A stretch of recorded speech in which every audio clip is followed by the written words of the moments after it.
without just getting snuffed out by the mass consciousness. So you see the rings around the one, or the sun. Those are different qualities of the divine mind that relate to the 7 rays of consciousness, and we'll get into that, or the 7 rays of God quality, of light. So in each of those rays, there's slightly different frequencies that the God flame is gaining certain momentums to prepare itself to gain further mastery and become a further expression of the Godhead. So then you see, and just for the sake of space, not every one of the God flames has the rings of what is known as the causal body around it, but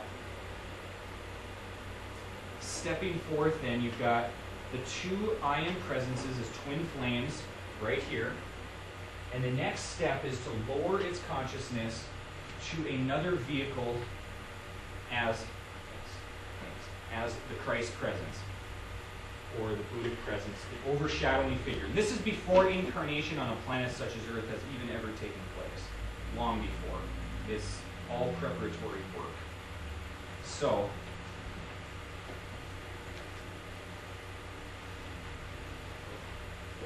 okay, this level of the electronic body in the East is also known as Anupadaka, and that's a term that means without parent. Because at that level, they're fully aware that they have stepped forth from the Godhead, from the universal. So, by their own volition. Yes? Anu. It's, do you know the root or stem meaning of that? Because it's like Anunnaki, you know? I'm just curious. I don't. I think it... Is it sure. because it's Without. I think it's without, okay. And then Padaka is parent. Okay. Don't quote me on that, but I think that's it. Yeah, that is an interesting observation. Okay, so the level of the causal body, or the momentums of good that have been stored up, is the next level down, and that would be the rings around the ion presence. Stored up momentums of good, of God quality, the will of the presence, the love of the presence, the wisdom, truth, all of the God qualities are gained first by moving out of a universal central sun in preparation for coming to a planet such as Earth. So at that level, in the East it's called Atmic, and this is also the level of Nirvana. And the corresponding element is also Akasha, pure tone, the 5th element of tone, of emanation. So, this is also the causal body realm. The causal body being the rings around the ion presence. So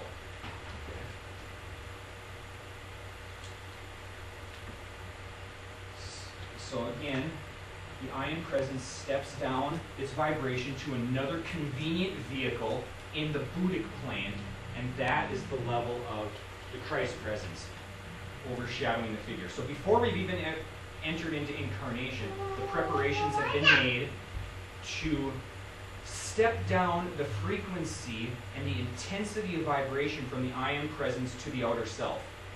Because if your own God presence put its full unmitigated attention on you right now, with all of its intensity, it would snuff you right out. You just get vaporized. So, totally. Yeah, right on.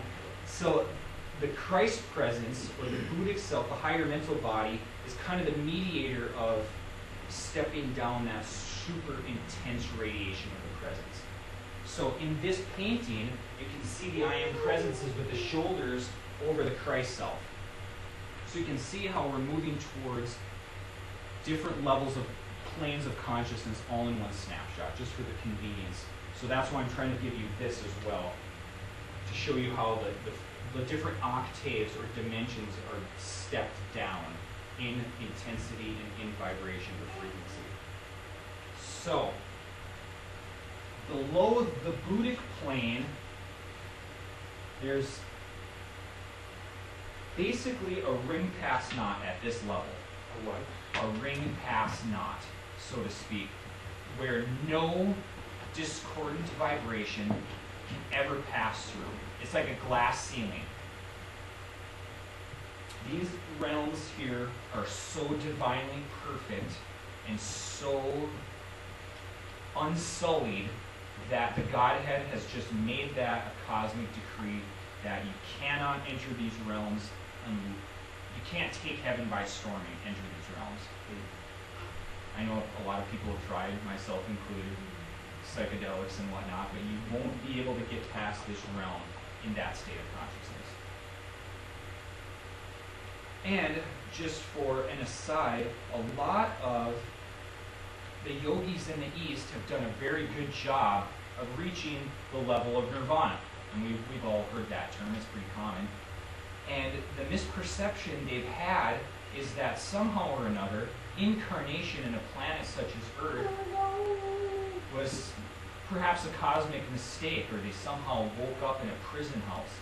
And so over many, many lifetimes, they've developed these momentums of stilling down the mind, stilling down the emotions, not having any desires, not having any attachments, not creating any new karmic threads or ties to anything, and in the quietude of their own peace, just slipping out of their lower bodies and entering as high of a realm as nirvana.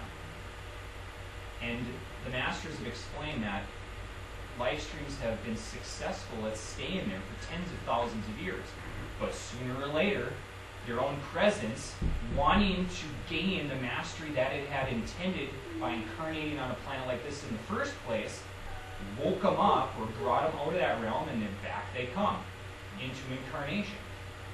So, okay, so in sending forth its own identity, the I Am Presence sends forth a ray through these consciousness, through these planes of consciousness, these dimensions. And what it actually sends forth is a spirit spark of itself, called, proverbially, a threefold flame. It's a single flame with three aspects, or three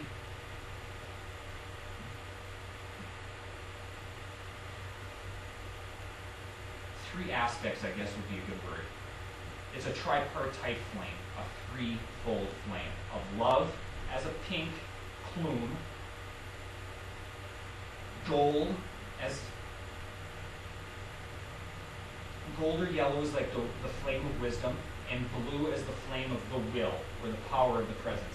So in this picture, you've got, in the center of the chest, the lowest figure with a very developed God spark, or threefold flame, as it has expanded. In most of civilization right now, it's been taught that people's threefold flames that are actually in the physical heart, but not in the physical dimension, in the etheric plane, which is a higher subplane of the physical, that most people's threefold flame is like a 16th of an inch, barely a spark, because of countless lifetimes of qualifying energy very discordantly and driving themselves deep, deep, deep into matter blindness. And so, part of gaining an understanding of these teachings and knowing where to actually put your attention to gain further liberation for yourself will literally expand your threefold flame. And the first time I actually read about what that was, I could feel mine start to spin in my physical heart, to the point I was driving up north and I had to pull over and just actually call for a grace to have it stop, because I didn't know what it was, for one, and it was scaring me really bad. I didn't know if I was having a heart murmur or something, but it was right at the time that I read about that, so it was kind of a validity that, oh, okay, well, it's somehow good. And since then, through applying these teachings, applying the disciplines of cosmic law, I've noticed an expansion of that flame, that spirit spark, that fire in the physical heart. And so, okay, I'm just going to put down the next three, and then we'll work from the bottom up.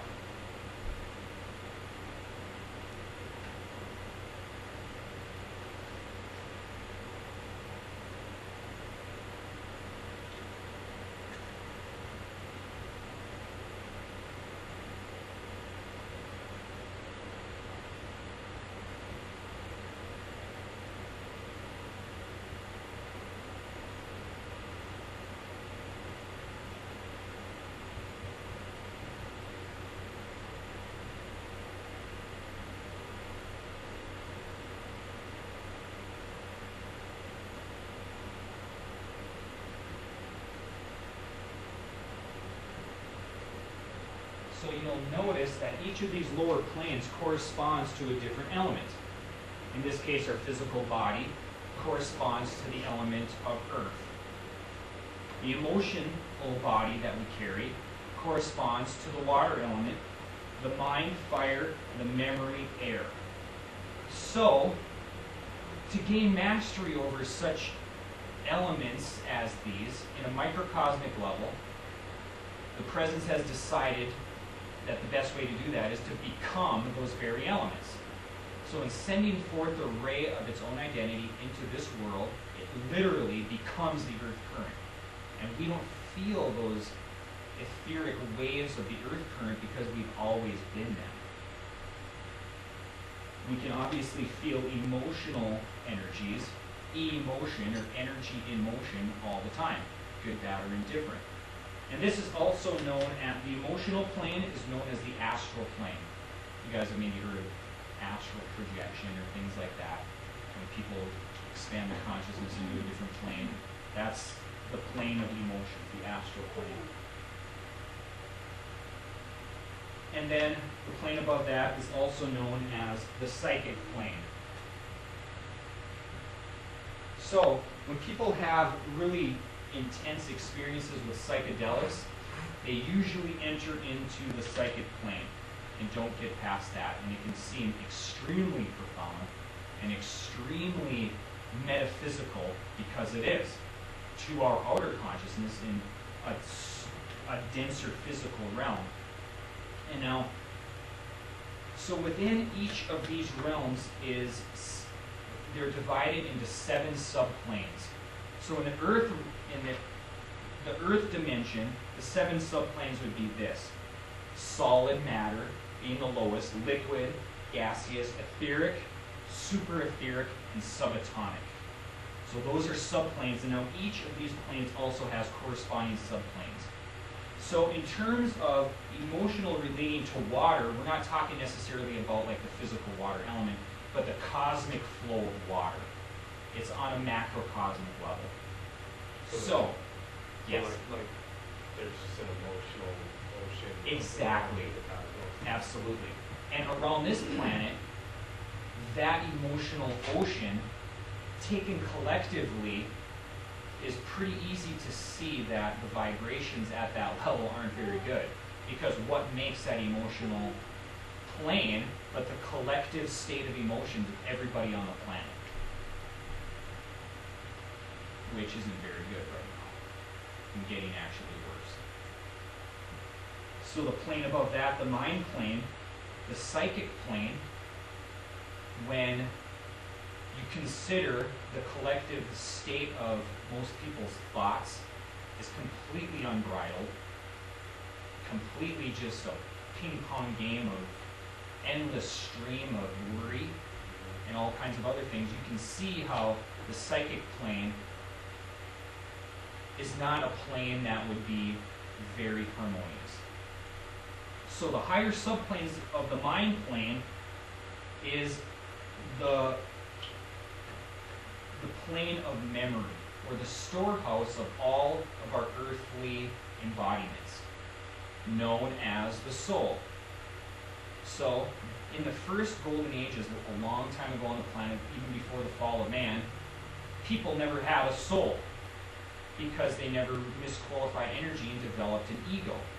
So every time that we're born and we take incarnation, okay, let's go the reverse way. When you die and you slough off this physical body, the first place you go is in the etheric double portion of the physical, and eventually that energy that is stored up there is expended, and that kind of falls away or dissolves, and your consciousness gets lifted into the next plane, into your astral body, and you'll be in the plane of emotions. And a lot of people get stuck there, almost like a record player that's on skip. And so they would appear as a ghost, just reliving all of these things.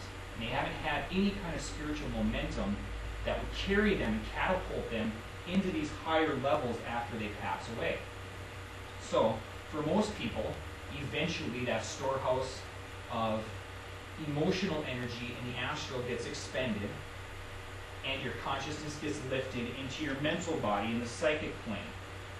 And the same thing happens there. Some people get stuck there. There are psychic entities that choose to stay there, that are extremely rebellious to their own presence, that are operating as absolutely pure ego, that are causing a lot of problems. So, for most people though, however, you cast off that body and then you enter into your memory body, or the soul. Now the soul is the one body that lifetime to lifetime you keep. It stays the same. So when you're born into a new body, your presence, along with various members of the spiritual hierarchy, are working with the mother to create bodies for you to occupy. So what happens then is your soul and that threefold flame of a spark is lowered into the creative mental body, the creative emotional, and the creative physical, and then you're born. And this is, I mean, I don't have the details on that, but that's basically giving you a framework to help understand that we aren't, who we are is not our physical body. Who we are is not our emotions. We are not our thoughts, and we're not our souls, but we're an autonomous God presence, a God identity, an individualization of the one without parents that chose to come to a planet such as this to gain certain masteries and then to beyond with our evolution, to beyond with whatever we choose to do after that. So, relaying all of this to this picture, you can see the I Am Presence with his hands on the shoulders of the God, of the Christ presence, the Christ self, jumping into the charioteer and saying, get down to earth, we're going to take care of this mastery and become more of the one, to become an ascended master. And so it's shown as the charioteer, and the four horses, or the four forces, you can see are kind of an unruly bunch, representative of the four lower bodies of earth, the outside horse, emotional body, mind, and memory. So those four lower bodies were never intended to be anything other than convenient vehicles for your Christ presence to work through. They were intended to be the Holy Grail, the chalice through which the I Am Presence can work and express. So what are the functions of the four lower bodies? When you understand the functions, you can understand how we've been grossly misusing the momentums of this outer world to basically bind us by a thousand little threads to time and space. You guys ever see Gulliver's Travels? If you have in there, Gulliver falls asleep on a beach and wakes up with these 1,000 little threads binding him down by the Lilliputians. Like the Disney book when I was a kid. Totally. So he wakes up and he's bound there. A single thread wouldn't have held him down, but 1,000 or 10,000 threads would. And that's kind of what we're doing by not understanding how to use our mind and how to use our emotions. So, any questions so far? Let's start with that. I have a comment on what you just covered, like with the individualized God self coming down to earth. I've heard it put also like this is like the most dense plane that we can ever be, so we're like pioneers here. Like some of the individualized God presence and stuff like just won't come down. Very true. And on that note, it was never intended to get this dense.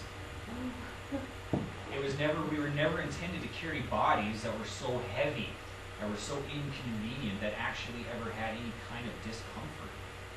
And that goes along with the fall of man. And to touch on that briefly, there are what are called root races that incarnate on a planet. Now, the first 3 root races incarnated on Earth lived full-fledged golden ages permanently and ascended in a matter of, they say, 14,000 years. 2,000 years on each ray. Each ray being, let's say, the 2,000-year age that we just left was the Piscean age. The ray of 2,000 years that we're heading into is the Aquarian age. And so typically what would happen is in 14,000 years, you would be able to gain your mastery on all of the rays and be gone and move on. And that's what happened with the first 3 root races. However, there's all kinds of different esoteric teachings on exactly what happened, but as a broad brush, life streams came to this planet. They were allowed to incarnate, that were orphaned, so to speak, that had blown up their own planet, per se, potentially, or just didn't have a convenient dimension to incarnate in that they could resonate with. And so the spiritual hierarchy of this planet said, okay, we'll allow them to incarnate, but we're going to have to really train the rest of the life streams on this planet not to allow their vibrations to be lowered by those life streams. And so you've got the Jane Doe and the John Doe, the average man, the average woman at that time, as Adam and Eve, not following that advice and eating the apple, or taking into their consciousness what those life streams were offering that brought them into duality. And so, Okay, so these other entities that came here, they're still sourced from the one. Right. But yet, like, I've had this feeling that at some point in our history, something really foreign to our experience entered our vibratory structure. And it's been tripping us out ever since. Is that what you're talking about? Yeah, I'm not trying to be very specific on purpose, because I don't know, for one, but, as far as like I've just been DNA trying. alterations of the Yeah. Anunnaki and stuff like that, probably. But I'm talking even before that. Way before that. Yeah, we probably, So I don't know. The easy answer is I don't know. But something like that happened, and that's what caused the fall of man. So what began to happen is people became obsessed with their own identity, kind of like the Greek story of Narcissus, who came upon his own reflection in a pool of water and became so obsessed with it, he couldn't get away from it. And that's like just a metaphor for all of human nature obsessing over itself. So that's where the fall of man brought us today. So in answer to your comment, we were never intended to have bodies so dense, but to live more on the etheric subplanes of the physical. But through our own obsession with ourselves and with material reality, it brought us imperceptibly denser. And so the first time we started to use, it was taught, some of the divine creative powers of thought and feeling in a selfish way, nothing happened. It was imperceptible the way that first Lilliputian thread of a karmic tie was created. We're like, oh, okay, well, this doesn't seem okay. So, over thousands of years, it took to get to a denser and denser plane, and it was imperceptible. And so that's why it wasn't easy for people to understand how they were binding themselves and not staying along with the program of their own I am presence. So, the goal, then, by incarnating on a planet like this and taking on these bodies, we were intended to master these elements of earth, air, fire, and water, to master time and space, to accelerate our vibration, to bestow a gift to life, and to graduate in the ritual of the ascension. And so in this picture, you see the Godhead charioteers with the four horses entering the planet, gaining mastery, and then you see this upward spiral with the singular, or the seemingly singular charioteer having drilled and drilled and drilled those forces into compliance. As we were saying, never intending them to ever think their own thoughts, or to think thoughts of an ego, to have feelings of selfishness, of greed, but to express the I am presence through those vehicles. And we're already doing it all the time, we've just never known it. Whenever you have a selfless thought, whenever you express compassion or love, that's the part of you that is the divine, the Christ presence working through your vehicles, and that's the way it's supposed to always be. But it has become so easy for that to swing as a pendulum back and forth between those different areas that we haven't really understood that, okay, it's not normal to be depressed. It's definitely not normal to be anything other than totally blissed out all the time. And in such a flow of synchronicity that you are literally godlike. And so, okay, let's talk for a moment about any questions so far on any of that? Okay, so God as the universal, there's also an intended interplay between the individualizations of the one and the universal aspect of the one. So when the cosmic fiat was given, let there be light, it was given by an individualization of the Godhead that gave that decree to the universal aspect of its own nature to create light. And with that comes what is known as the first outpouring of light or energy and substance. And in the East, they've called that mula prakriti, energy and substance, the forces of light. Light gets refracted as 7 rays as the colors of the causal body when viewed from this level and above. When you're at these levels, those are the predominant colors that you'll see in creation.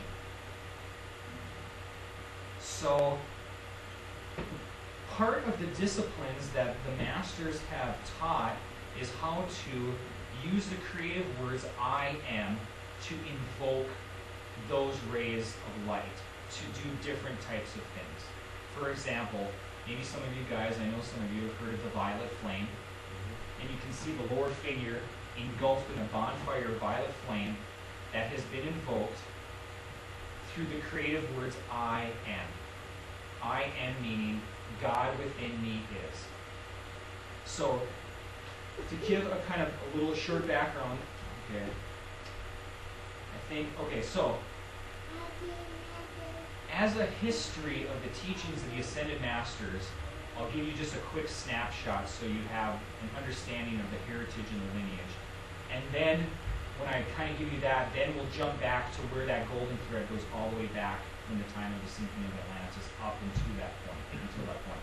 So, the work of the Masters really began in earnest to civilization as a whole through the Theosophical Society. Theosophy was a school of spiritual instruction that 2 Mahatmas, or adepts, that were working deep in the Himalayas of India, brought forth to a lady named H.P. Blavatsky, Helena Blavatsky. They contacted her in the late 1800s and said, before you were ever born, you had agreed to come into embodiment and work with us to bring this instruction to the mass consciousness as an icebreaker to the mindset and the paradigms that people were bound in, the superstitions. So H.P. Blavatsky, working with Annie Besant and C.W. Ledbetter, really made a strong effort to, in working with the Mahatmas, Master Morgan, Master Kuthumi, to bring forth a much higher understanding of the nature of individuality. And they made a lot of headway. And a lot of the work of Theosophy had been intended to prepare the way for the work of Saint Germain, bringing forth the teachings of the Ascended Masters. So they did that. In the late 1800s, several books were written, many, many books. Ledbetter and Besant with pure clairvoyance that could see up into these octaves. And they wrote a whole bunch of books with awesome diagrams describing these 7 planes or octaves or dimensions, described the way light is refracted as 7 rays of God quality. They wrote books on the way people were creating thought forms in their mental body and sending them out as negative karma that was binding them, all of these things. So, In 1929, then, speed ahead to that, there's a man named Guy Ballard who was walking and hiking on the side of Mount Shasta because he had heard of this mystical Brotherhood of Shasta inside the mountain from the time of the sinking of Lemuria, and he was there to go check it out.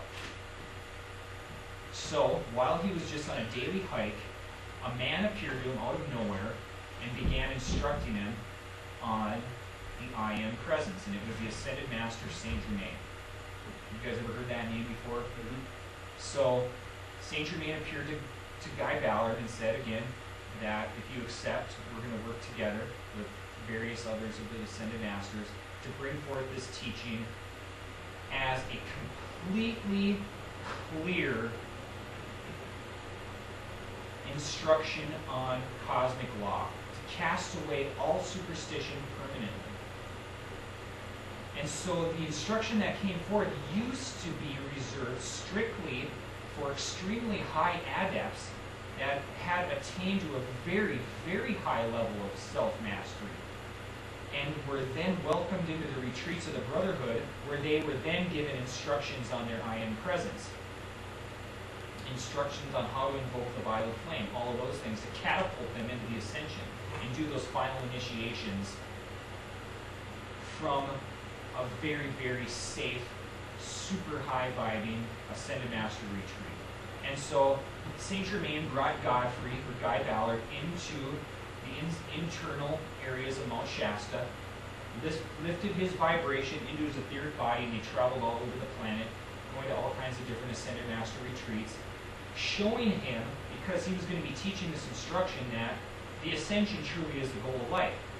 So his Guy Ballard's presence in the Masters orchestrated this experience where his I Am presence, Guy Ballard's, assisted a life stream to ascend. So he got to see firsthand with his own physical sight somebody get caught up in this ascension current and get turned into a sunburst and blending with their own I Am presence. And that was intended to give Guy Ballard the conviction of what he was teaching.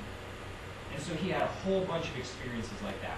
So those experiences are outlined in this book called Unveiled Mysteries, and the follow-up to it called The Magic Presence, volumes 1 and 2 of the I Am activity, which Guy Ballard created with the Ascended Masters. So that happened in 1929, and the I Am activity is actually still going on today, but most of the people are like in their 80s and 90s, and they haven't been able to accept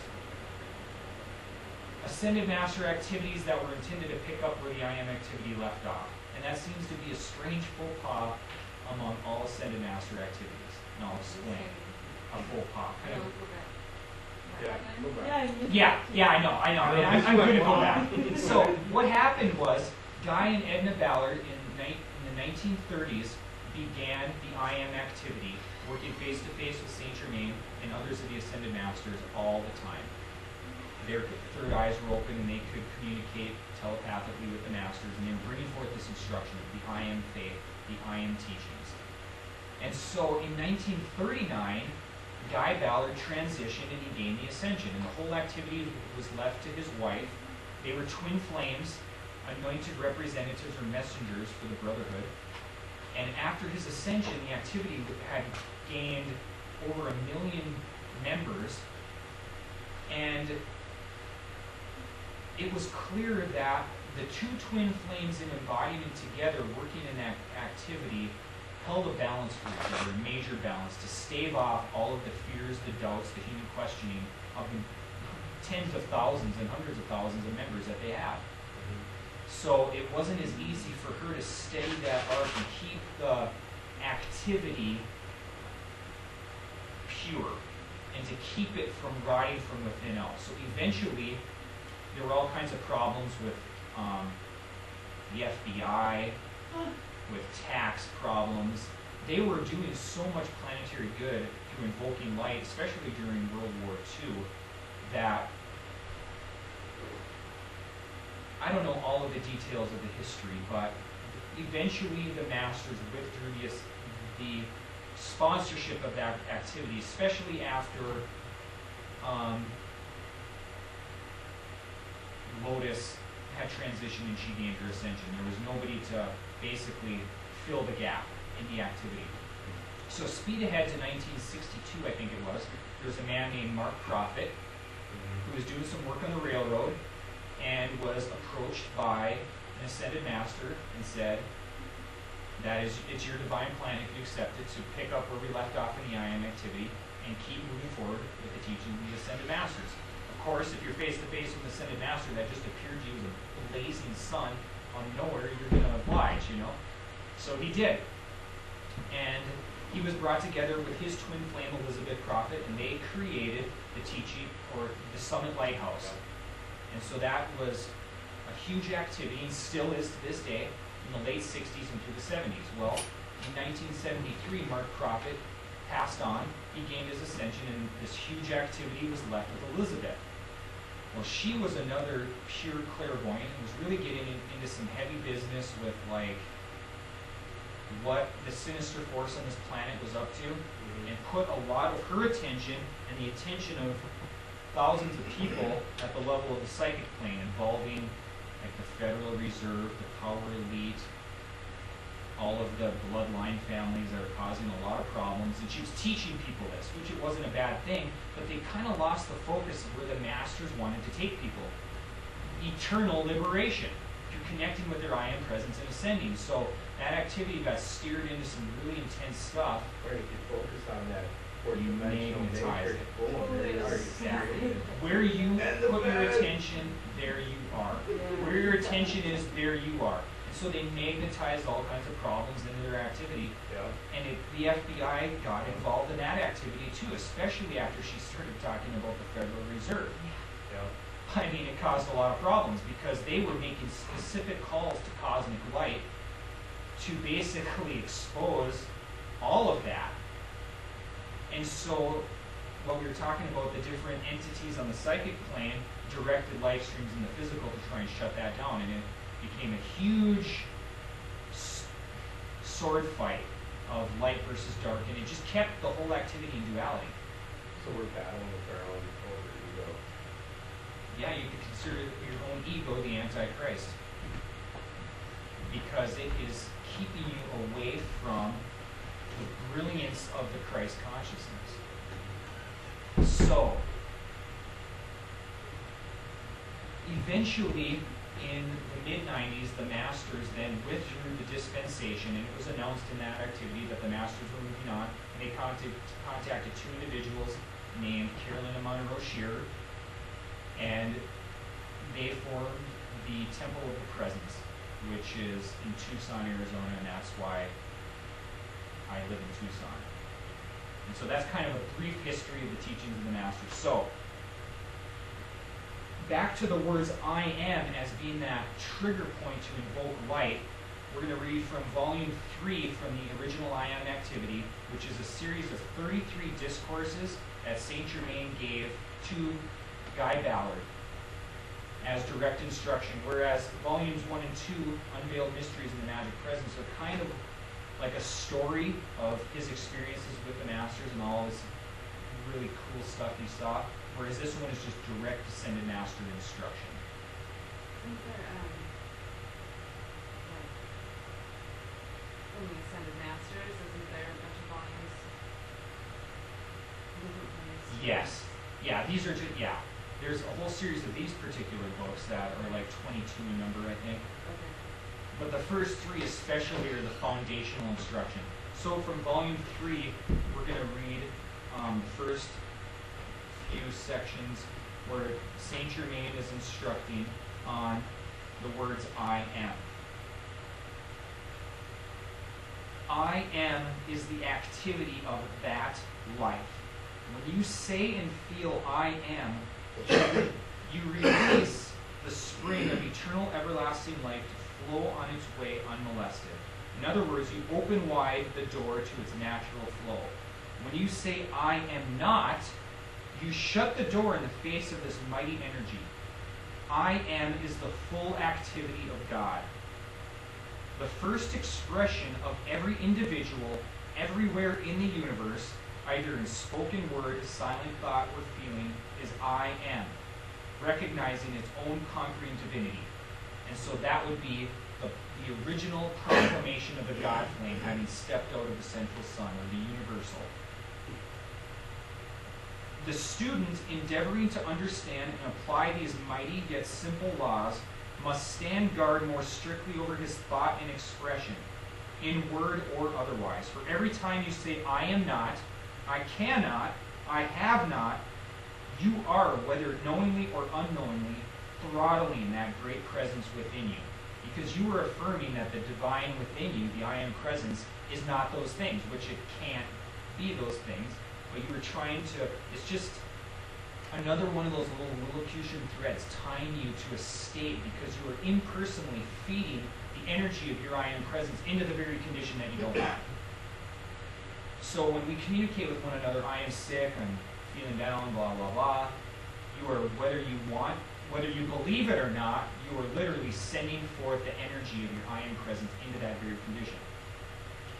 When you make a declaration using the words I am not, you set in motion mighty limitless energy that continues to act unless it is recalled and the imperfection consumed and transmuted. This shows you the enormous power you have to qualify this mighty energy of God. And I tell you, beloved students, dynamite is less dangerous, for that would but liberate you from the body, while these thoughts, sent forth ignorantly and ungoverned, bind you upon the wheel of re-embodiment indefinitely. And that's exactly where we are with this entire civilization. Thus, you can see how important it is for you to know what you are doing when you thoughtlessly use wrong expressions, because you are using the most divine principle of activity in the universe, I am. The first expression every self-conscious form of life gives is I am. It is only afterwards, in its contact with outer, wrongly qualified activity, that it begins to accept anything less than I am. Do you not see that when you say I am sick, you are just reversing this principle of life, which is naturally all perfection, thus requalifying it with your willful ignorance with something which it never naturally possessed? Through long centuries of willful misunderstanding, humanity has charged the very atmosphere about them with falsehood and unreality. For I need not say to you that when you say I am sick, it is an abject falsehood in respect to your divinity, which cannot be sick. In the name of God, stop using these wrong expressions of your own Godhead, of your divinity, for it is impossible for you to have freedom with a capital F as long as you continue to do it. I cannot speak of this to you too often, that when you really recognize and accept the mighty presence of God in you, there are positively no adverse conditions, period. When you think of the expression I am, it means that you know you have God in action, expressing in your life through your four lower bodies.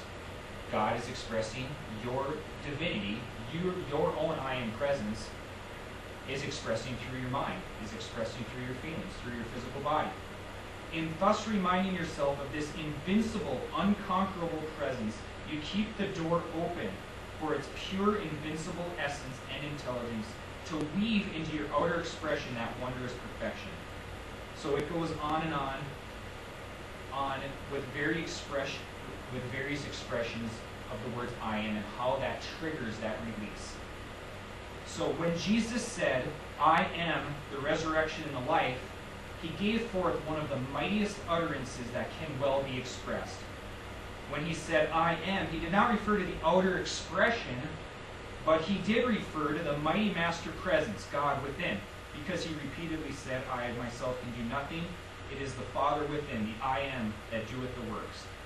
Again, Jesus said, I am the way, the life, and the truth, giving recognition to the one and only power, God in action within him. And it's so funny because a few months ago I was driving through Phoenix, and there's a huge billboard that said, Jesus said it himself, I am the resurrection and the life. Believe in Jesus, something like that.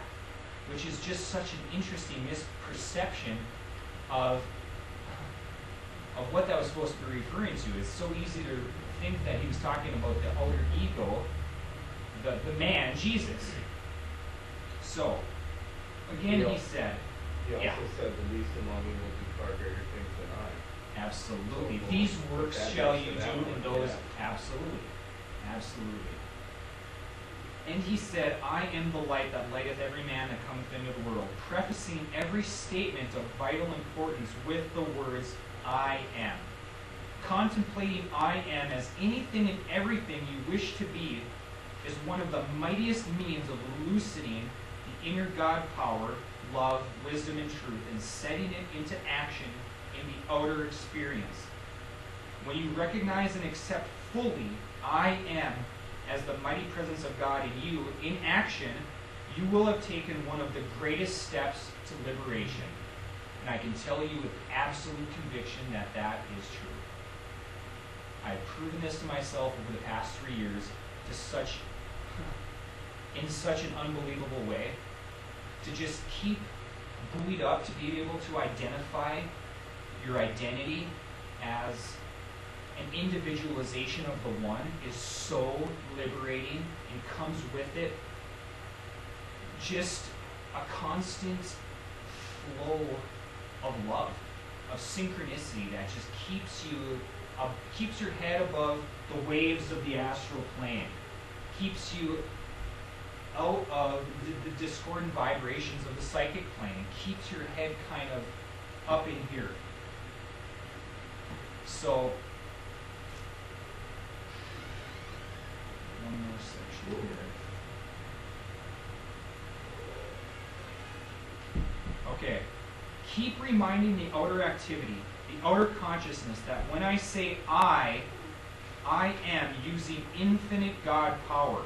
When I say I am, I have set this power into motion to successfully accomplish whatever the idea is which has been held in consciousness, or whatever idea the attention has been held upon. Sincere students should not forget this for a single hour until the truth becomes so fixed in the outer activity that it automatically acts. Therefore, you will see how perfectly ridiculous it is to say, I am sick, I am financially embarrassed, or anything else, or that there seems to be a lack of anything. I tell you that you cannot possibly be effective if you will hold fast to this idea and use it. So the masters have given forth an entire book of I am statements and I am decrees and rhythmic affirmations to scientifically hone in on certain conditions and to get you karmically liberated from those. And that's where, for example, in invoking the violet flame, one of the actions of the violet flame is to balance karma. It acts as a flame of transmutation. So, kind of to back up a step, you can see coming down from the I Am Presence, this river, this stream of light, of love, of life. It's called the crystal cord or the silver cord. It comes straight into her crown chakras, goes into the threefold flame in the heart, and expands out. So constantly, so it's coming through the physical, or the four lower bodies, all the way down to the threefold flame in the heart at the etheric plane of the physical. So we've got this constant stream of energy that is just is an unqualified stream of electrons.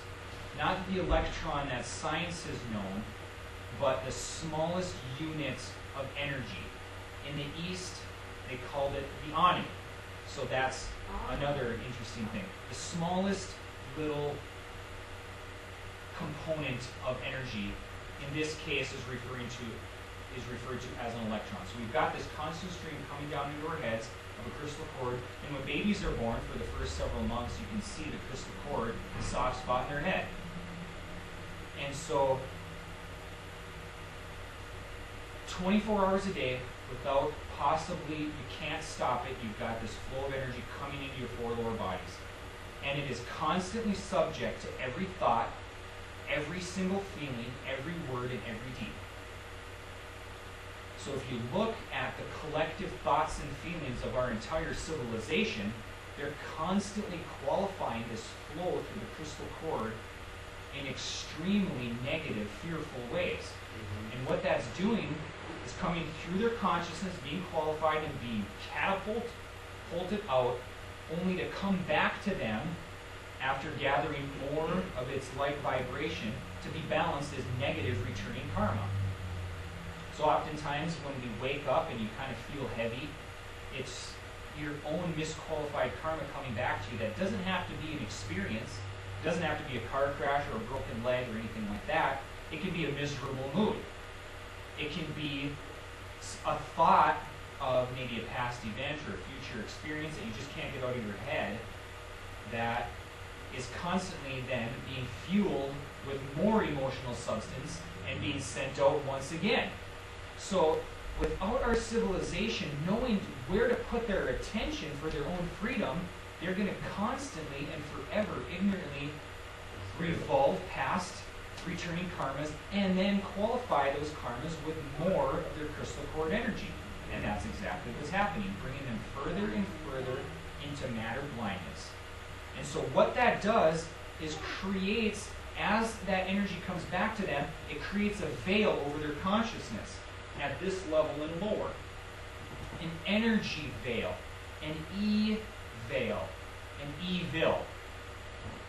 And so that is what evil truly is a veil over people's consciousness that blocks out the influence and the light of the influence of their own I Am presence. Thus, they're left to the devices of their own ego to behave as an evil person. And so, in invoking the violet flame and charging your aura with that flame, what that does is literally transmutes that returning karma, transmutes karmic threads, and allows for that energy veil to be thinned and thinned and thinned and thinned, to take the weight off of your chakras, to create the conditions for your kundalini to start to flow more properly, or to flow in the first place, and allowing for your Christ presence, that the overshadowing figure, to work through your vehicles as originally was intended. To gain the last bit of mastery in the different planes or qualities of God consciousness, to graduate from this planet once and for all. And so that's one of the actions of the violet flame or the freedom flame, is to transmute that karma.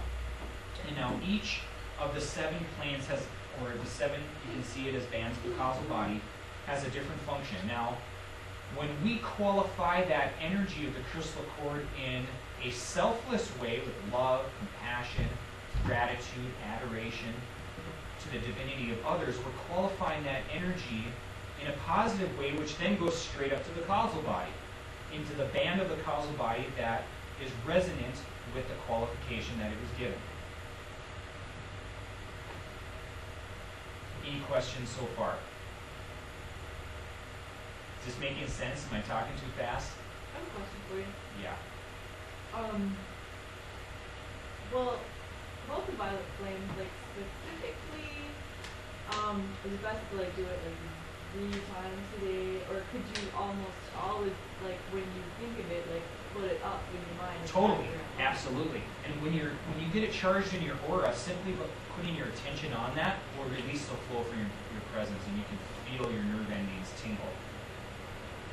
You will feel that.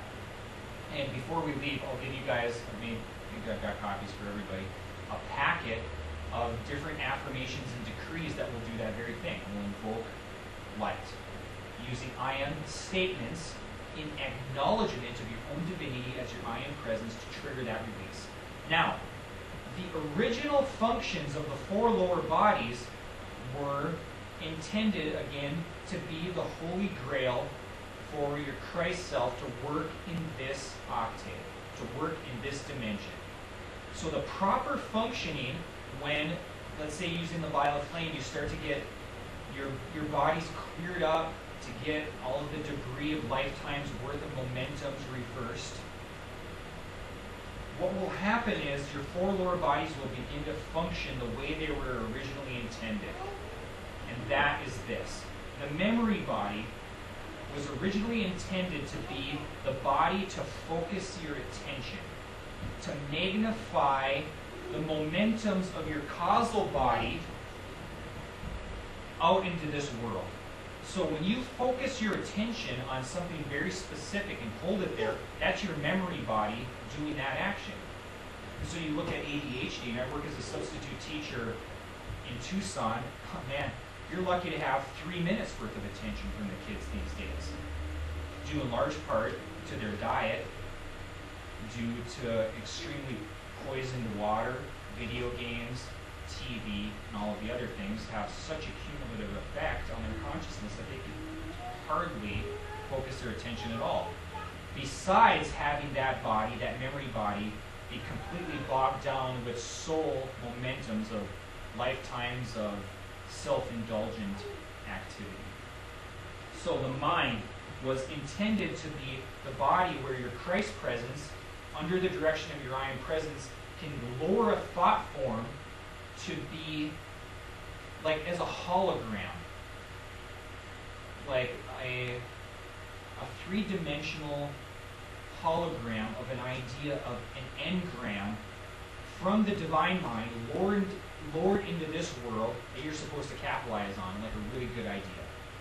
And so that gets lowered as really, we all have moments of really good ideas, and that's what is happening. Now that's supposed to be happening constantly. And the way that holographic thought form gains momentum then is when it gets lowered into the emotional body. That storehouse of energy of your emotions was originally intended to fuel thought forms, to densify it, to fill it in, to give it richness, to imbue it with enough energy and density to be lowered into the physical and then carried out through you. And so those are the original intentions of the four lower bodies. And to get back to that state, we've got a lot of work to do. And the absolute, and I can testify to this, fastest way to get those bodies cleared out is to invoke light using I am statements for extremely specific areas of your life. For example, if you have a really bad habit, you can invoke the violet flame to be sent straight into the cause and core of that habit, which is likely in the memory body, because you've likely gained a momentum on that for several lifetimes, and that's why it's such a hard thing to overturn. So almost imperceptibly, the more you invoke light for specific conditions, this burden gets lifted off, and it's like you wake up and every day is simply the best day. The best day. It couldn't be any other way, because if you are being overshadowed properly by your Christ presence and you're in that flow of synchronicity, life just takes on a whole deeper dimension. So what would you say? So, okay, for example, okay, well, let's move on to that now then.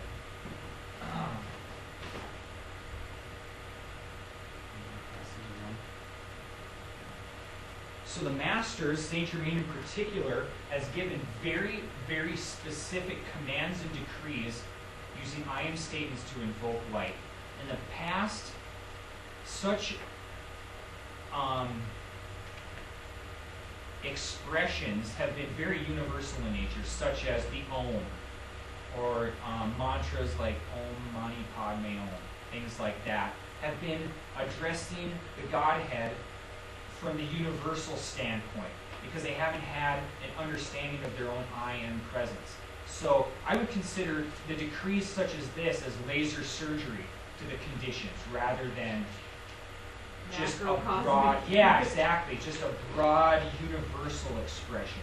These are extremely specific. So, okay, well, let's together give, okay, you can see around these two pictures a tube of white light. So that is always the first initial call to give, to insulate your four lower bodies from the mass consciousness, so that the light you invoke doesn't just come down and go out and just fizzle out, but instead will stay in the parameters of the tube of light, which will also kind of hold back the foot-pounds of pressure of the mass consciousness of the astral and psychic plane. So let's give together the tube of light, together. Beloved, mighty I am, presence and full. We can all say it together. Wait, what? Oh, sorry, good. Yeah. Oh, okay, sorry. Tell me to slow down, because I really get in the flow here, and it's like, okay, so page 2, the tube of light. So let's take a moment to just remember that who we are not these 4 lower bodies. Who we are is a divine identity, an individualized expression of the one. And so we're calling to that part of ourselves. Oh, and by the way, there's not us and then the Christ presence and then the I am present. It's one identity expressing in these different planes of consciousness. So there's such variable rates of vibration, it would be easy to think that there was you and then there was the I am presence. But really, it's just you. So you're calling to that part of yourself that's existing at the level of Anapadapa, the Ascended Master realm. Okay, so guys on page 2, tube of light.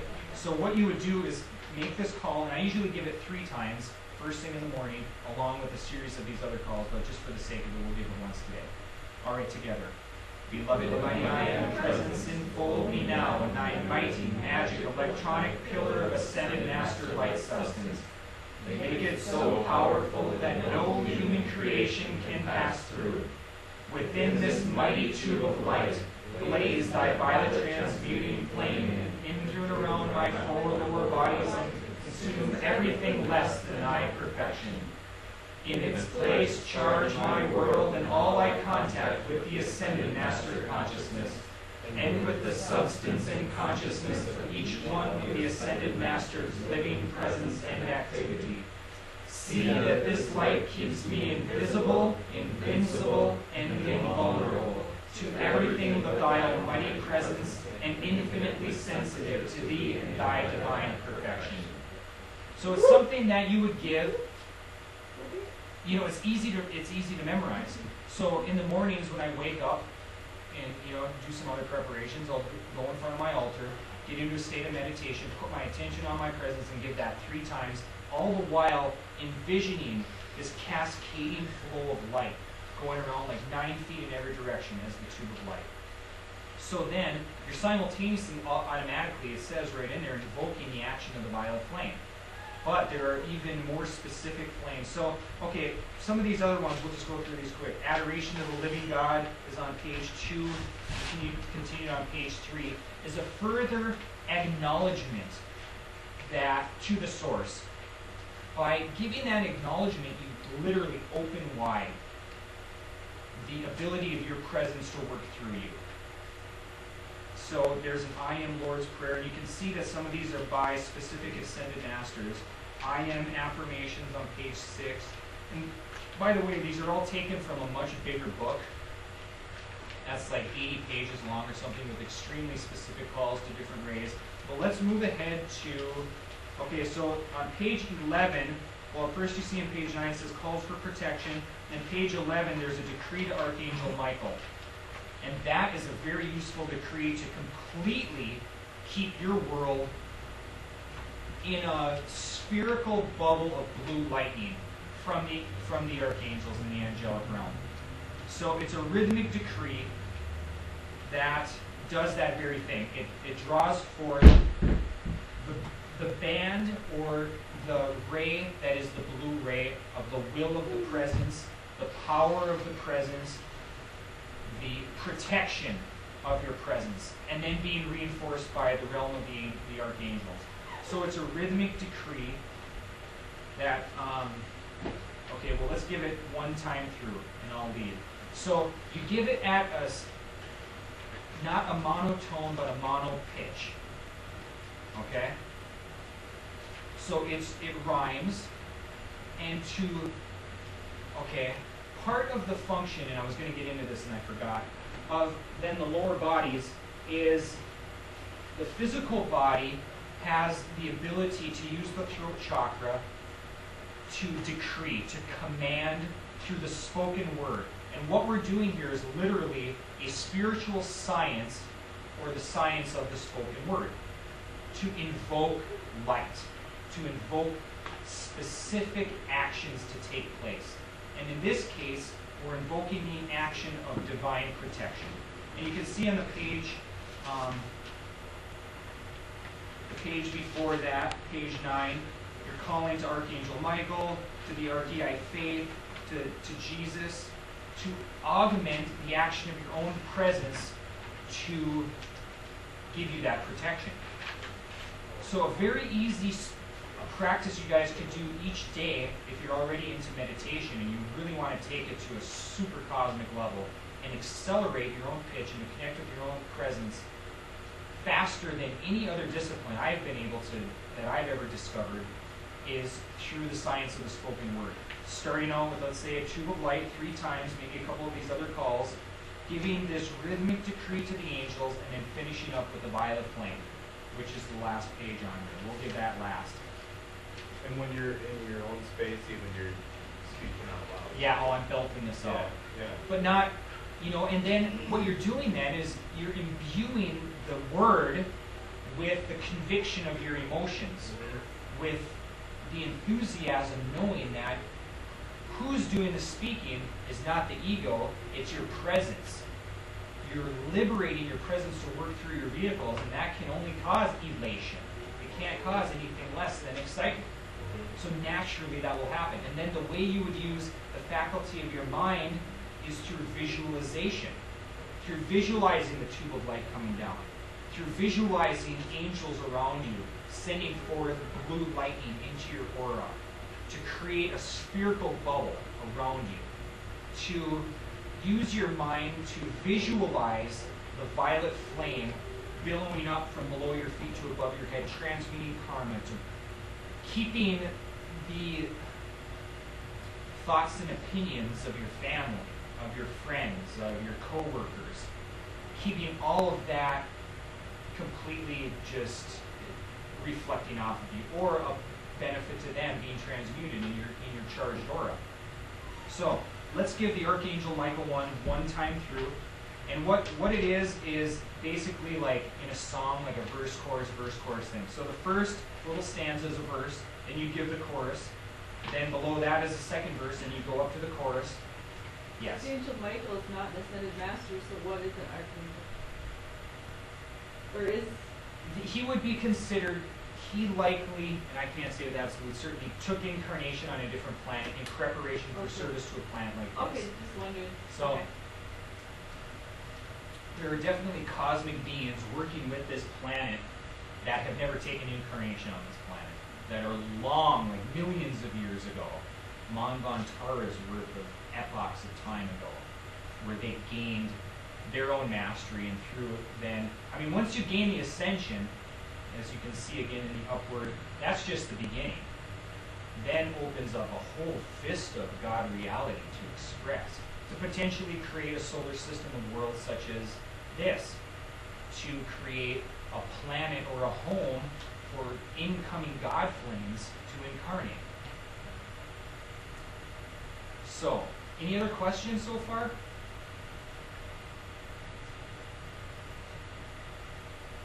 Okay, we're going to go through this pretty quick because there's definitely another section I want to touch on. Okay, so again, it's in a song type of a format where the first section is verse 1, and then the chorus, and then verse 2, and then up to the chorus, verse 3, and then the chorus.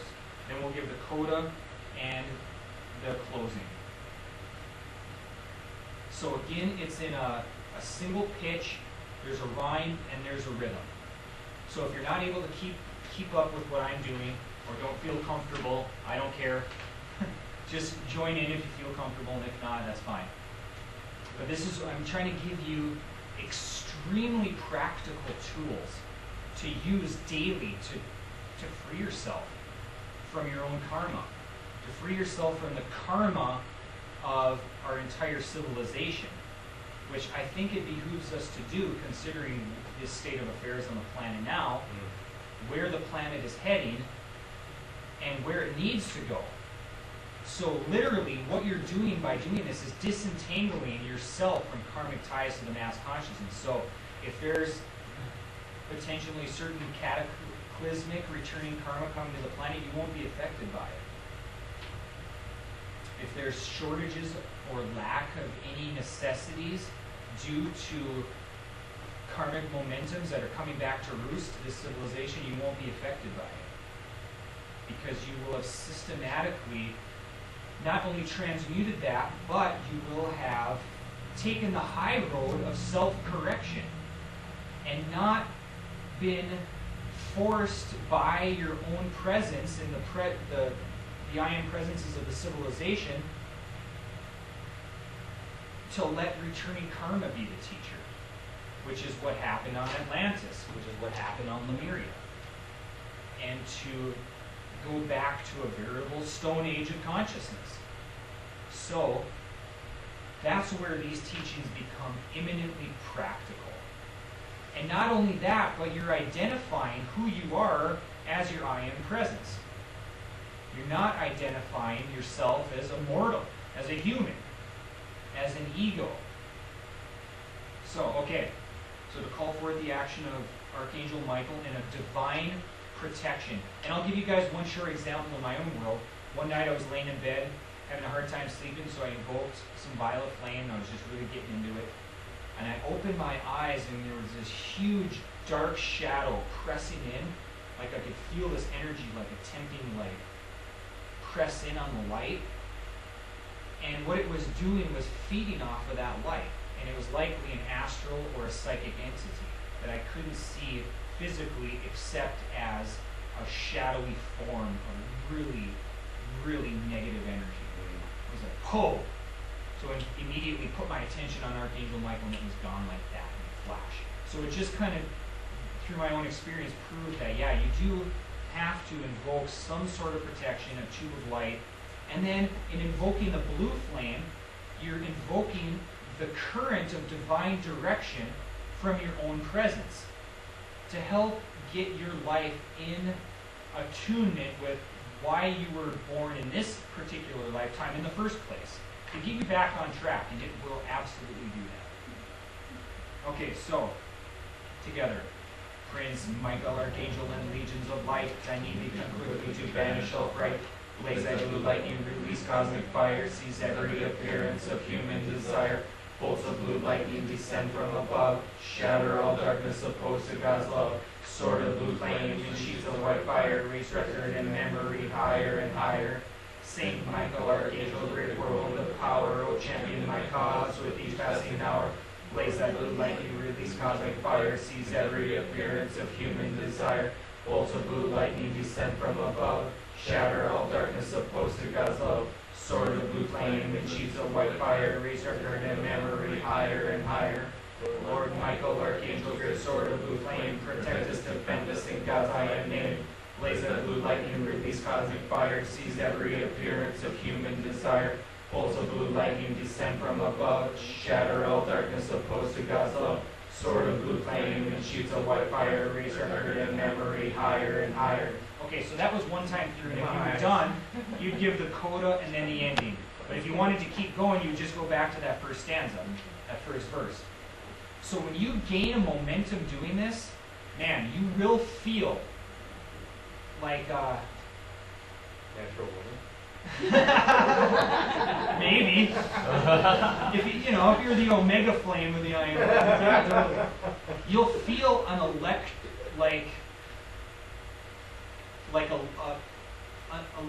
a bolt of lightning, a current of lightning from your presence that's being reinforced by the angelic realm. You'll feel it come through your head. You'll feel it in your third eye chakra, especially in your throat and in your heart. And you'll feel it'll just cut through, and it'll create a pathway, another little conduit. Like, okay, picture that energy veil being a big black sheet over your consciousness that you can't see the light of your presence. It would be like one extra little pinhole through that. So the more you do it, the more it'll happen, the wider that conduit will become, and the more you'll be able to connect with your presence. Okay, so let's go to the last page. And so this is invoking the violet flame. So when you're giving this, you're using your emotional body's enthusiasm, but you're especially using the faculty of your mind or your thoughts as visualization. The more strongly you can visualize, the more intensely will be the action of the violet flame. So what you want to picture is this ray of light coming down from your presence, going below your feet, and then billowing up as a gigantic bonfire, 9 feet in every direction. And what it's doing is just crackling and snapping, and you've got the feelings of freedom and liberation. And all of that will extremely intensify the action of the violet flame. You'll feel your nerve endings just tingling, and it just feels really, really good. You won't need a Starbucks in the morning if your aura is charged with violet flame.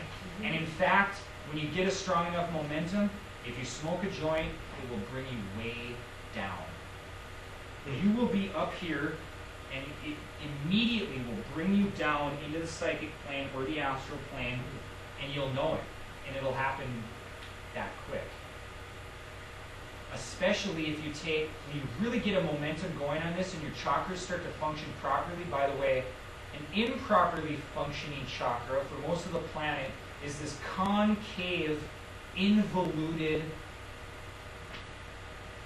vacuum that's drawing in the substance of the astral and the psychic plane.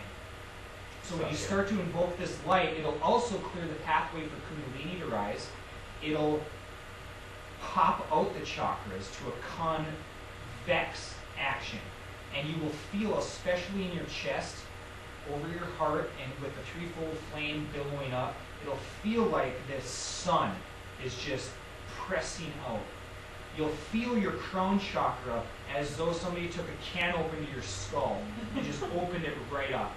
You'll feel your throat chakra spinning, and the words of your decree will become super clear, super dynamic. And in your third eye, you'll feel this pulsing. And you'll also feel, by the way, when your Kundalini starts to rise, kind of the marriage of Shakti and Shiva, the light coming down, the Kundalini coming up. It will open up your crown, and it will clear away the debris in your pineal gland. Just as an aside, fluoride, when consumed, especially like in toothpaste and water, accumulates in the human body in the pineal gland. Meditate on that and ask yourself, is that any coincidence that they've got fluoride in water and it accumulates in your pineal gland, which is directly related to your third eye chakra. So you absolutely don't stand a chance of having any kind of spiritual vision when your pineal gland and your third eye chakra are completely calcified in fluoride. Another way to stimulate your pineal gland to detoxify itself is to get sun every day.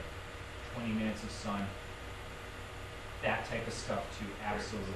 Frank, yeah. No doubt about it. And why not stack the odds in your favor by doing all of these things? You know? Makes for a So, fun life, too. absolutely. So, invoking light and getting your aura charged in the mornings, first thing especially, it's like you just got the wind of the Holy Spirit to your back all day long. Okay, so what we're doing in this invocation of the violet fire, you guys on that page? So first we're calling to, in the name of our own presence, acknowledging the presence as the doer of this, as the source of this light. Then we're also calling forth the action of the Christ presence to step down that light into our four lower bodies. We're acknowledging the action of the threefold flame in the heart to be the anchor point of that light to work through all the way down to the physical atom cells and electrons of the body. And then we're calling also to the spiritual hierarchy of ascended masters and cosmic beings to augment the action that our presence and what we are invoking in this light and in this world. So, okay, we'll give the preamble together, and let's just take a moment to focus, to go within the heart, and we're going to end with this short meditation that I'll teach you guys to anchor your consciousness in your heart, to put your attention first on your Christ presence and then up to your I am presence, and the music will act as like an upstream to just bring you up into that. But I wanted to do this first, invoke some light to kind of clear away any debris in the four lower bodies that might hinder this experience. So let's give together the preamble. In the name of the beloved and mighty presence of God, I am in me, in my very own beloved holy Christ presence. By the power and authority of the immortal, victorious, threefold flame blazing upon the altar of my heart, I call the beloved Alpha and Omega in the Beloved Helios and Vesta in the sun of our system. Beloved Saint Germain and Portia. Beloved Maha Chohan. Beloved Omritas, ruler of the violet planet. Beloved Archangel Zacchaeus of Holy Amethyst. Beloved Mighty Elohim, Arcturus and Victoria. Beloved Sana Kumara, Lady Master Venus, and the 7 holy Kumaras. Beloved Jesus and Mother Mary. Beloved Kuan Yin, the lords of karma and the hierarchs of the elements, earth, air, fire, water, and akasha, to blaze the violet transmuting flame throughout my entire consciousness, being, and world. Expand that flame to include all mankind and elemental life. To this end I decree.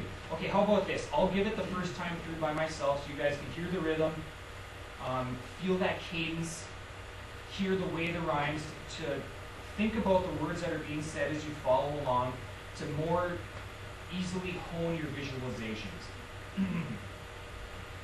So again, once you memorize it and gain a momentum on it, you can really whip through these. And then I usually start at a lower pitch, like maybe down here, and then give it once, and then start, and then move up to here, and then up again. And the higher pitches you gradually attune to, the vibration intensifies, the action intensifies, the flames move faster, and you will feel it. I am the violet fire, God's all-consuming love. I am the violet fire, descending from above. I am the violet fire, so crystalline and bright. I am the violet fire, releasing freedom is mine. I am the violet fire, transmuting through and through. I am the violet fire, making all things new. I am the violet fire, a mystic flame supreme. I am the violet fire, restoring heaven's dream. I am the violet fire, a mighty burning flame. I am the violet fire, ascending once again. I am the violet fire, transmuting through and through. I am the violet fire, freeing me and you. I am the violet fire, God's all-consuming love. I am the violet fire, descending from above. I am the violet fire, so crystalline and bright. I am the violet fire, releasing freedom's light.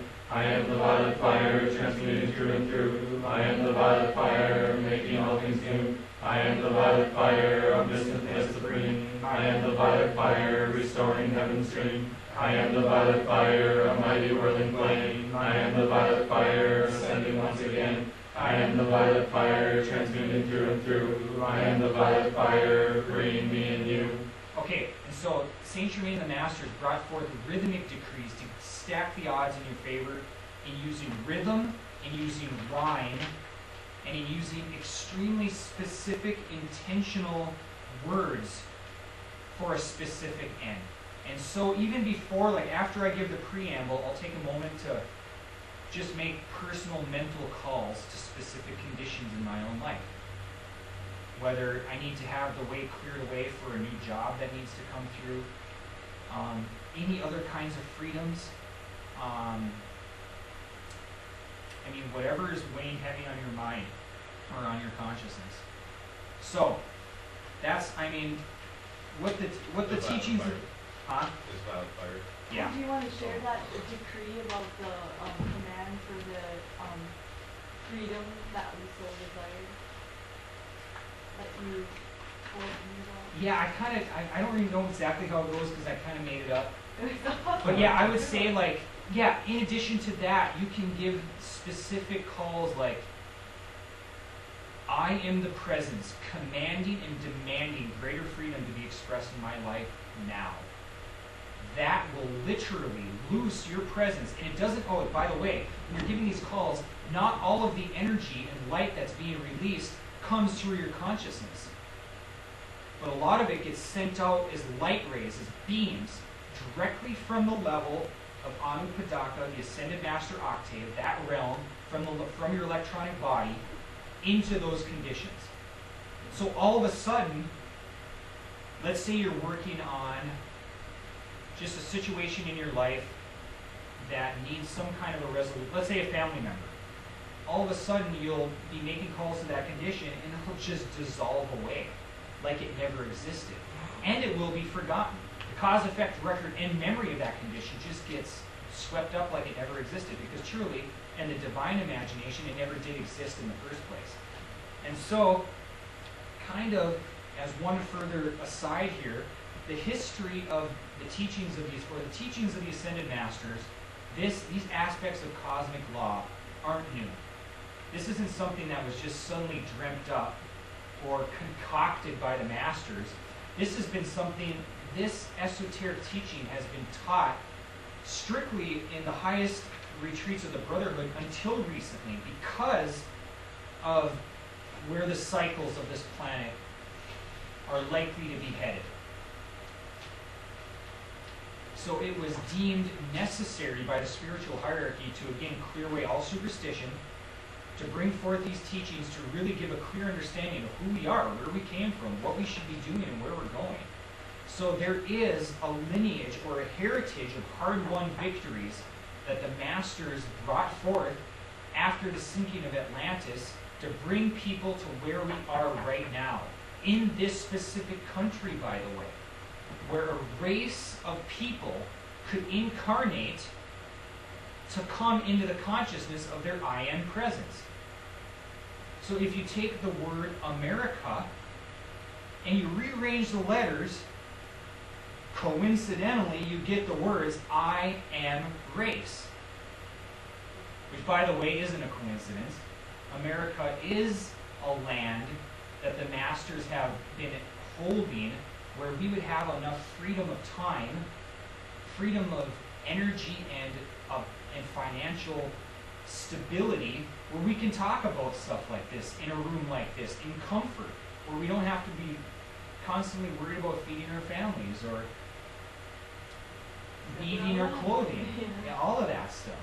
So, literally, America is the crowning jewel on this planet as originally it's intended by Saint Germain and by the Ascended Masters, where a race of people are incarnating right now to come into the consciousness of their I Am presence. So America, I Am race. If you really meditate on that, it'll floor you, and it'll give you a much deeper appreciation for this country. I've seen that in a vision or came to me about 5 or 6 years ago.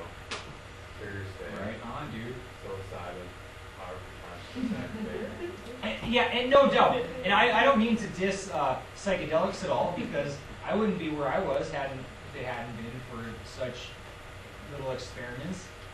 Because, especially with mushrooms and LSD, and ayahuasca, DMT, things like that, it forces open your crown chakra, whether you're ready for it or not. So some people that aren't ready for it get freaked out because they go straight into their memory bodies, which are not purified. And so they enter a consciousness of hell. Just totally reminded, like what you just said, just brought me back that vision, because it was this, I seen the outline of America on the map, and there was all these beams of light started shooting out, and this whole light grid matrix just formed around the whole world, and I had the whole concept and understanding that we've been given all this time. Like, I've had so much time in my life. Totally. And I've studied with it. I've read thousands of books and just been obsessed about figuring all this stuff out. And I had that vision. It was like, dude, this is the country where all these matrices have been set up all across the planet. Absolutely. And it's not an ego thing. It's not like we're the best country in the world. No, but it has to start somewhere. It's an energetic matrix. Absolutely. It's constructed. And it's not like just 2 dudes or a handful of people say a little round shit and decide to get going either. It's been in formation like absolutely for eons. Absolutely. Plato had the vision of we better do something with the people. Absolutely, because I mean, if you look, McDonald's? man, that's part of the karma that's coming back to this country specifically right now. Is we've had all of this time and all this energy, and what have we been using it on? Extremely self-indulgent, really, really discordant stuff.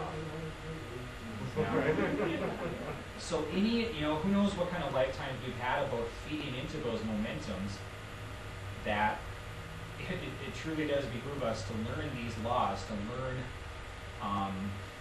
how to disentangle ourselves from that, especially in the upcoming years. Because, I mean, it's a conversation for another day about what happened with the whole financial market is just the beginning of the types of karma that it is what it is. It's impersonal. So, okay, so the lineage or the history after the sinking of Atlantis obviously we entered in as a civilization an extremely superstitious misinterpretation of who we are. And so, through a series of many initiates sent forth by the Brotherhood, they made certain headway each lifetime that kind of chipped away and reminded civilization of their divine nature. And one of the first initiates the Brotherhood sent forth that we know of anyway was Orpheus in 1500, 1400 BC range. And what Orpheus brought forth, he was one of the guys on the Argonaut, Jason of the Argonauts, maybe even, around the time of the Trojan War probably. And he brought forth an Orphic tradition of songs, of hymns to the deity, using the signs of the spoken word to raise your vibration. He brought forth also the idea of mankind as a group of exiled gods, of being part of the divine family that somehow or another were exiled into this outer world, but destined to return. Yeah. And that's a huge idea. Well, that's a motif that runs through many myths. Absolutely. Mythologies And scriptures. Orpheus was one of the first to bring that Okay. forth. So, the Orphic tradition was extremely deliberate with their dietary preferences, with their clothing, cleanliness in general, purity, in acknowledgement of their physical body as a temple of the Most High Living God, their own eye and presence. They had that understanding even then. So next we come to Homer and Hesiod, 850 to 700 BC, where Homer wrote the Iliad, the Odyssey, where the idea of the quest, man's search for higher understanding, Jason and the Argonauts searching for the golden fleece, enlightenment, the Christ consciousness. So with Homer came forth really the first saga that was written down. Because prior to that, especially in ancient Greece, they didn't have writing. Those stories that were taught in the Odyssey and the Iliad were memorized and handed down generation to generation. So when ancient Greece adopted the alphabet from Syria and Phoenicia, they added their own additional consonants and vowels, honed it, refined it a little bit, and Homer took it upon himself to write down then those epic sagas. And in addition to that, he incorporated into those stories various elements of cosmic law. He brought forth the idea of the multiplicity of the gods. That there were such things as gods and goddesses that were truly, as we know them now, the ascended masters. And what eventually started to happen, though, was the people of that time began to anthropomorphize the gods. And what that means is attribute human qualities to perfected godlike beings. And so that originally didn't happen. In those original stories, you had the heroes of the day that had visitations by such masters as Apollo, as Pallas Athena, as Zeus. So you had these gods and goddesses that also had an interaction with mankind. So you look at the teachings of the Ascended Masters, doesn't seem quite as New Agey or strange or some weird idea when you understand the history and the lineage and the heritage of these hard-won victories into the mindsets of the entire population. So next, let's move to Pythagoras, 580 to 500 BC. He also had a Pythagorean way of life, of certain disciplines of purity, of diet, of different rites. The balance between, which didn't seem strange to them then, of a reasonable, logical mind that could still attune to transcendence, to mysticism, to an idea of gods and goddesses that didn't seem irrational. or unreasonable to their consciousness then. Also the idea of the soul. You know, at that time you look at like the Old Testament idea of Jehovah or El Shaddai or some of those other things, of a vengeful creator. There wasn't an idea of a soul. All they had in the Jewish tradition then was the idea of Ezekiel's dry bones. I don't know if you guys know what that is, but they believe that when you die, you become your bones, only for some kind of Messiah to come back to the earth at some apocalyptic age to raise up your dry bones and carry you away to heaven. So there wasn't an idea of a soul. So obviously there couldn't even be an idea of reincarnation or an idea of what was the soul supposed to accomplish. Because if you can believe in reincarnation, accept that as a cosmic law, then obviously we're not achieving the goals of life in one lifetime. So it's an interesting meditation. So let's move ahead then, of course, to Plato, 429 to 347 BC. The One, the dialogue Parmenides. If you guys want a really tough dialogue to read on the idea and the nature of the One, read Parmenides. It's awesome, but it's super intense because of the wordplay and just the imagination of Plato. By the way, Plato was an embodiment of the Ascended Master Saint Germain, and we can get onto that at the end of this. But so also Plato brought forth a formative idea of the individualization of the One as a one within the one, as ones within the one, an infinity within a greater infinity. And so he gets into that in a lot of his dialogues. There was also the idea in the Republic of one such individualization of the One that was androgynous, had both masculine and feminine characteristics, that split into two, one being masculine, one being feminine. Kind of sound familiar? The idea of the God flame and the twin flames emanating from the God flame. So through Plato's own profound attunement with his own presence, he was literally lifted in consciousness into those higher realms where what he observed there was self-evident. So he did his best with his state of consciousness to teach what he observed. So, okay, let's jump ahead to Virgil, 70 to 90 BC, wrote the Aeneid. He had the idea of past golden ages. I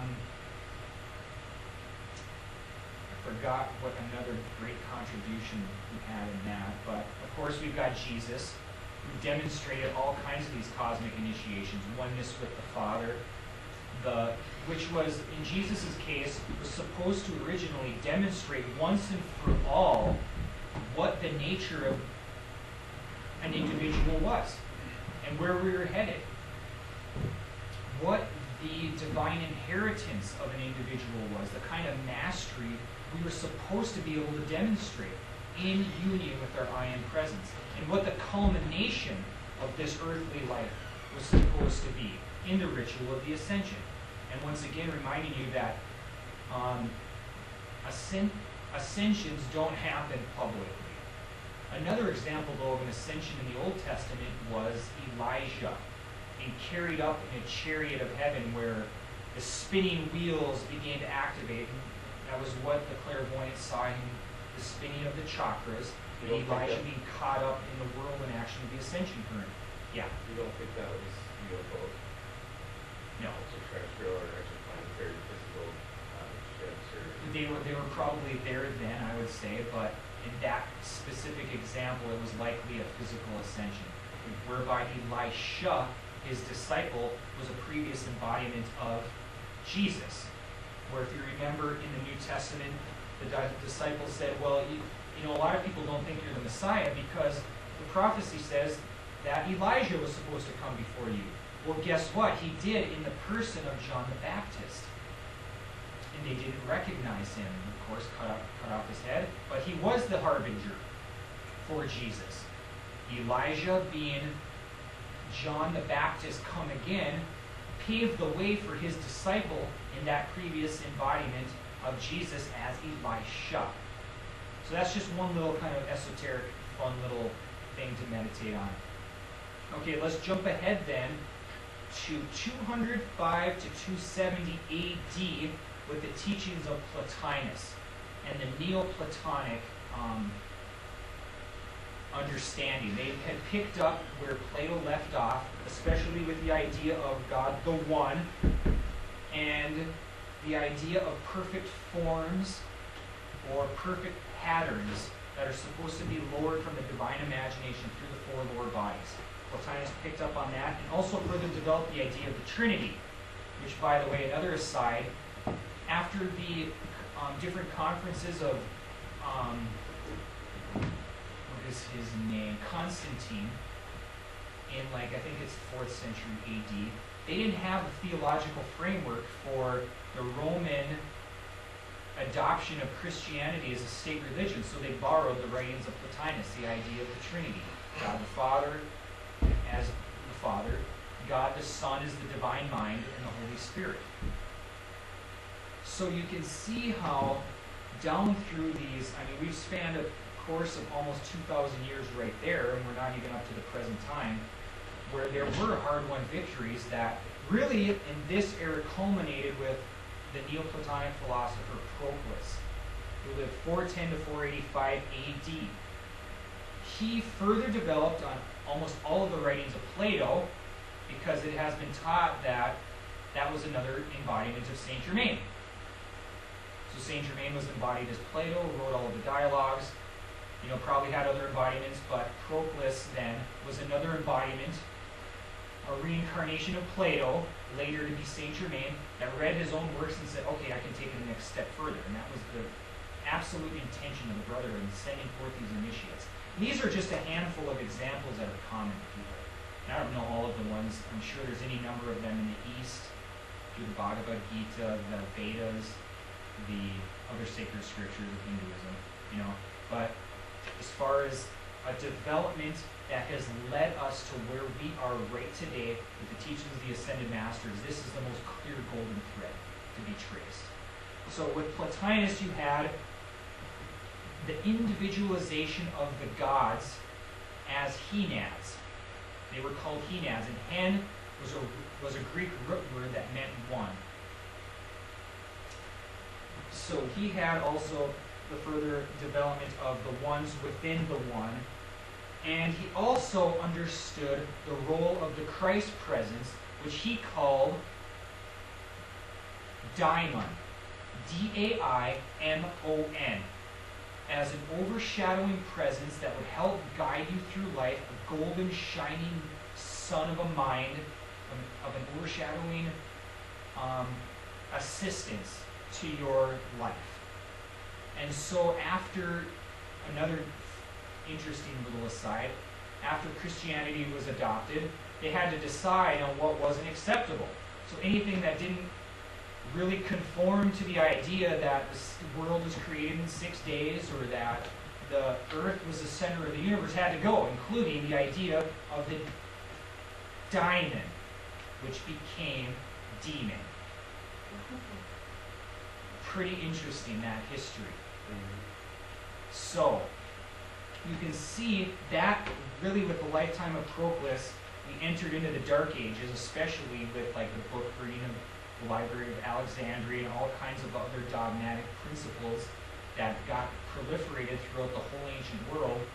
All of these transcendent ideas of your lineage as an individualization of the presence was lost, to the point that people forgot how to read and write, especially in the West, the British Isles, during the time that King Arthur was supposed to have lived.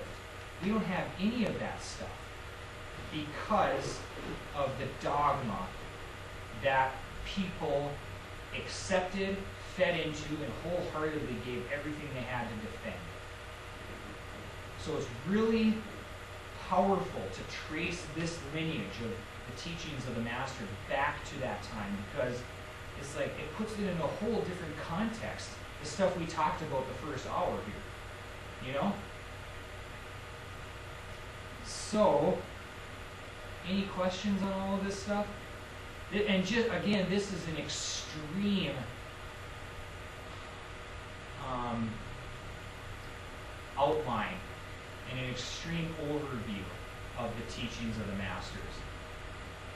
Before you can really get into the intricacies of cosmic law, how to use your four lower bodies to bring forth a precipitation per se. For example, in the life stream of Jesus, who had mastered the use of his four lower bodies, he was able to create a thought form in the mental plane, imbue it with the emotional substance, and lower it, and instantaneously precipitate into the physical an object, a piece of bread, the loaves and the fishes, all of that. It isn't a miracle per se, it's spiritual science. And he knew how to operate that. And the way you can move from where you are now, right this second, to that kind of mastery, I swear the fastest route is to apply these teachings. And by the way, I've got something else for you.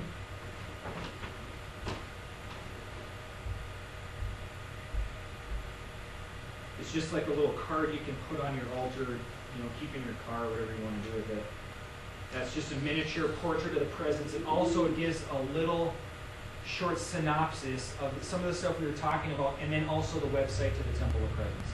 So you guys should definitely check it out. And with these teachings, don't take what I'm saying for my word.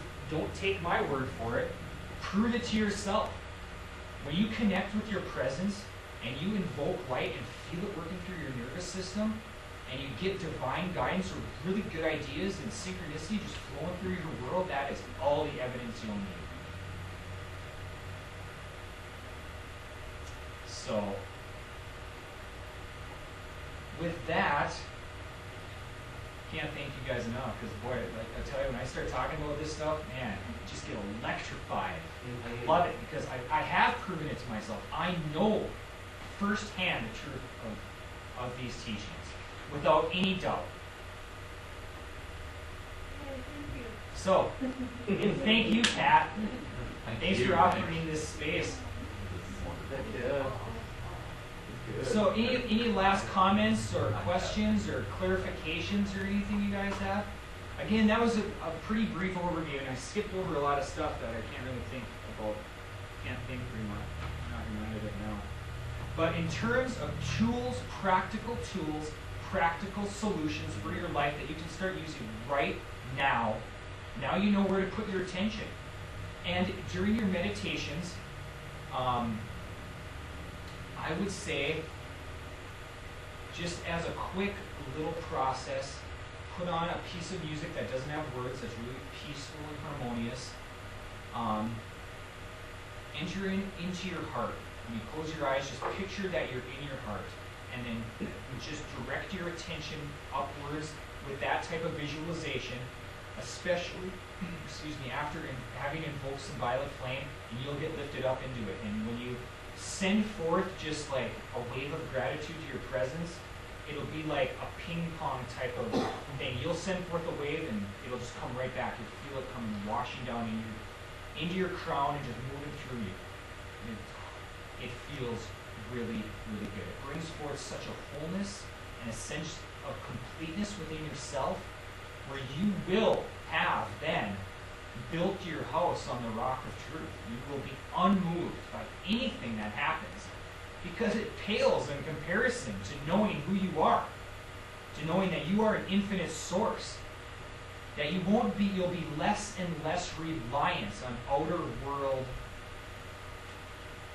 tools or outer world crutches to get you through life, whether it's a pharmaceutical drug, whether it's maybe even a job that you really don't like, any number of things. So, eminently practical are the teachings of the Ascended Masters.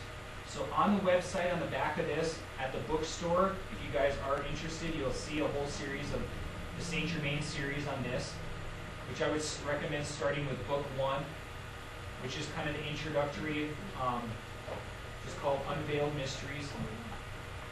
And book, this is book 1, yeah. And then there's that. Yes. Then it goes on to the magic presence. I thought. Yeah, so oh yeah, sorry. Yeah, book 2 is the magic presence, which is like doubly as thick as this. And that picks up on Godfrey's or Guy Ballard's experiences with the masters. Godfrey is the pen name. Yeah, and his ascended master name. Oh, okay.